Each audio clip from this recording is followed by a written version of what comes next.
بہت دنوں کی بات ہے، کسی جگہ ایک غریب آدمی ایک ٹوٹے پھوٹے مکان میں رہتا تھا۔ وہ مکان اتنا بوسیدہ ہو چکا تھا کہ ایک دن اچانک زمین پر آ رہا۔ اس غریب آدمی کو ایک نیا مکان بنوانے کی فکر لاحق ہوئی۔ بال بچوں کا پیٹ کاٹ کر اور لوگوں سے قرض لے کر اس نے ایک نیا مکان بنوانا شروع کیا۔ دیواریں کھڑی ہو گئیں، دروازہ بن گیا، لیکن چھت بھرنے کے لیے غریب کے پاس پیسہ نہ بچا۔ چنانچہ اس نے چھت کی جگہ ٹاٹ بچھا کر اس کے اوپر مٹی ڈال دی، اپنے بیوی بچوں سمیت نئے مکان میں جا کر رہنے لگا۔ اس نے سوچا کہ برسات شروع ہونے تک چھت ٹھیک کروا لوں گا۔ اس محلے میں ایک چور بھی رہا کرتا تھا۔ غریب آدمی کا نیا مکان دیکھ کر اس نے سوچا کہ شاید دولت مند ہو گیا ہے، اس کے یہاں سے شاید اچھا خاصا مال ہاتھ لگ جائے گا۔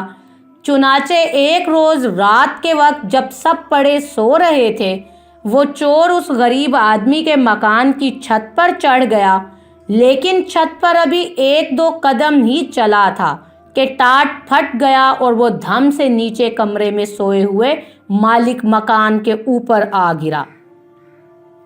مکان مالک ہڑبڑا کر اٹھ بیٹھا اور چور کو پکڑنے کی کوشش کرنے لگا، لیکن کمرے میں بہت گہرا اندھیرا چھایا ہوا تھا، جس سے فائدہ اٹھا کر چور بھاگ نکلا۔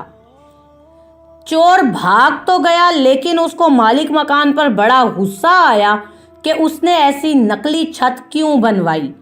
چنانچہ اگلے ہی دن وہ فریاد لے کر بادشاہ کے پاس پہنچا اور اس سے کہا، اے دانشمند بادشاہ، میں نے ایک گھر میں چوری کرنا چاہی اور مکان کی چھت پر چڑھ گیا، لیکن چھت کی جگہ ٹاٹ بچھا ہوا تھا۔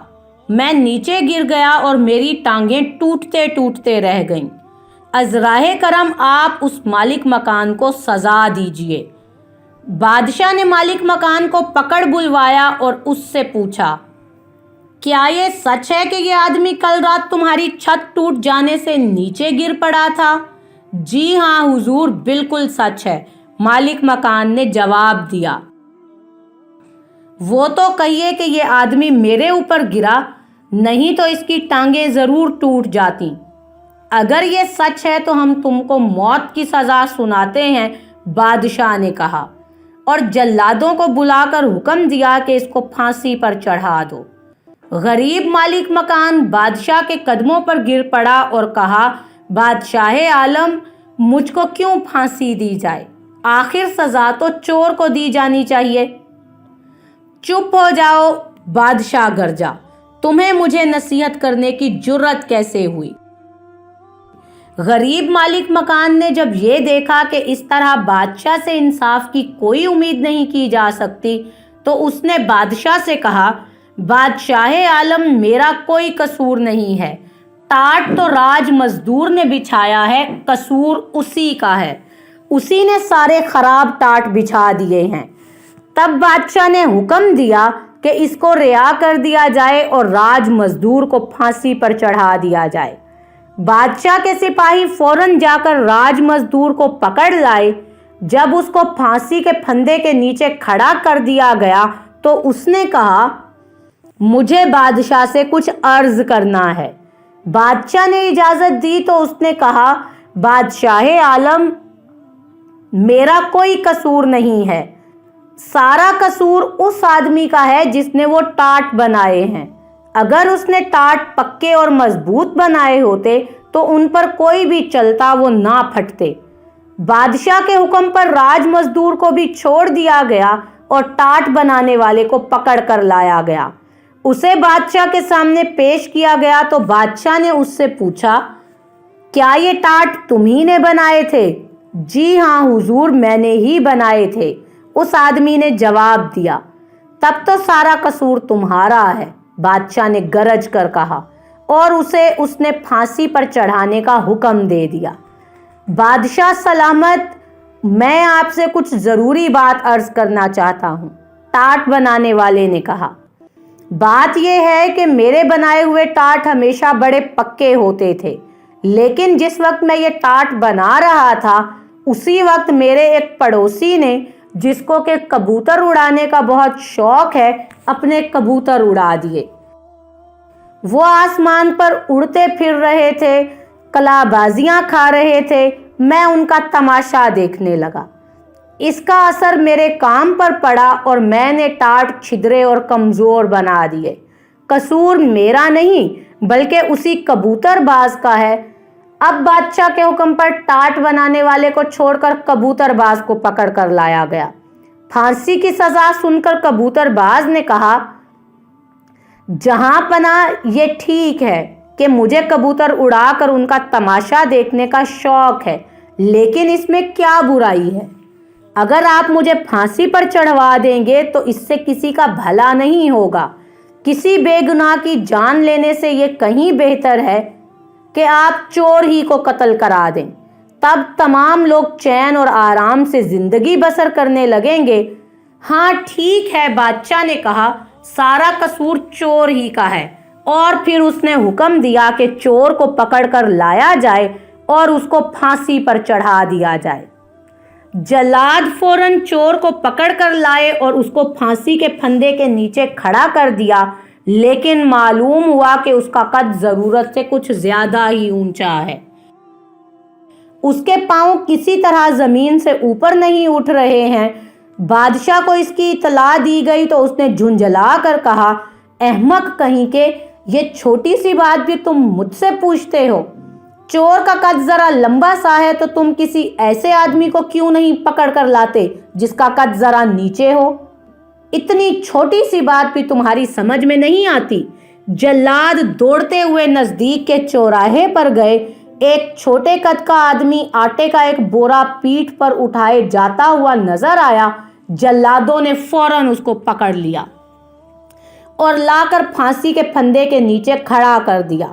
وہ چھوٹے قد کا آدمی چیخ رہا تھا اور جلادوں سے پوچھ رہا تھا کہ میرا قصور کیا ہے، مجھے کیوں پھانسی پر چڑھاتے ہو؟ اتنے میں خود بادشاہ بھی تماشا دیکھنے ادھر باہر آ گیا۔ وہ آدمی بادشاہ سے گڑ گڑا کر کہنے لگا، میرے مالک، میں ایک غریب آدمی ہوں، پہاڑ سے لکڑیاں لا کر بیچتا ہوں اور لوگوں کا سامان ڈھوتا ہوں، اس طرح اپنے بال بچوں کا پیٹ پالتا ہوں۔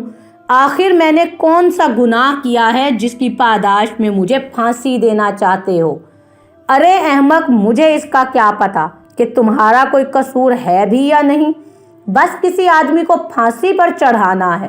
میں ایک چور کو پھانسی پر چڑھوانا چاہتا تھا، لیکن معلوم ہوا کہ اس کا قد ذرا اونچا ہے اور اس کے پاؤں زمین سے اوپر اٹھ نہیں پاتے، لیکن تمہارا قد بالکل مناسب ہے۔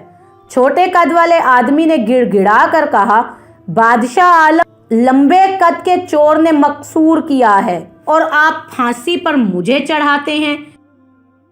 ایک چھوٹے قد کے بے گناہ انسان کو، ایک بے قصور غریب آدمی کو، یہ بھی کوئی انصاف ہے؟ چور ضرورت سے زیادہ لمبا ہے تو اس کے پاؤں کے نیچے ایک گڑھا کھدوا دیجئے، سب ٹھیک ہو جائے گا۔ بادشاہ کو اس کی یہ بات بہت پسند آئی۔ اس نے ایسا ہی کرنے کا حکم دیا۔ جلاد دوبارہ چور کو پکڑ کر لائے۔ انہوں نے اس کو پھانسی کے پھندے کے نیچے کھڑا کر کے گلے میں پھندا ڈال دیا اور اس کے پاؤں کے نیچے گڑھا کھودنے لگے، مگر چور تھا کہ برابر کہے جا رہا تھا، جلدی کرو مجھے دیر ہو رہی ہے، جلدی کرو مجھے دیر ہو رہی ہے۔ بادشاہ کو بڑا تعجب ہوا اور اس نے اس سے پوچھا، ارے تو مرنے کے لیے کیوں اتنا بے تاب ہو رہا ہے؟ بادشاہ عالم، چور نے جواب دیا، ابھی ابھی جنت کا بادشاہ مر گیا ہے۔ اس نے مرتے وقت یہ وصیت کی ہے کہ جو سب سے پہلے جنت میں داخل ہو اس کو میری جگہ بادشاہ بنا دیا جائے۔ وہاں بادشاہ کا تخت ابھی بھی خالی ہے، اگر جلدی سے پھانسی پر لٹکا دیا جاؤں تو ممکن ہے کہ میں سب سے پہلے جنت میں پہنچ جاؤں اور شاہی تخت پر بیٹھ جاؤں۔ بادشاہ کے دل میں لالچ اور حسد کی آگ بھڑک اٹھی۔ بھلا جنت کا بادشاہ بننا چھوٹی بات ہے؟ فوراً اس نے جلادوں کو حکم دیا، چور کو رہا کر دو اور مجھے پھانسی پر چڑھا دو۔ بادشاہ کے حکم کی تعمیل تو ہونی ہی چاہیے تھی۔ چنانچہ بیوقوف بادشاہ کو سولی پر چڑھا دیا گیا اور چور اور باقی سب لوگ اپنی عیاری اور مکاری کی وجہ سے جان چھڑوا کر اس بیوقوف بادشاہ سے بھی جان چھڑوانے میں کامیاب ہو گئے۔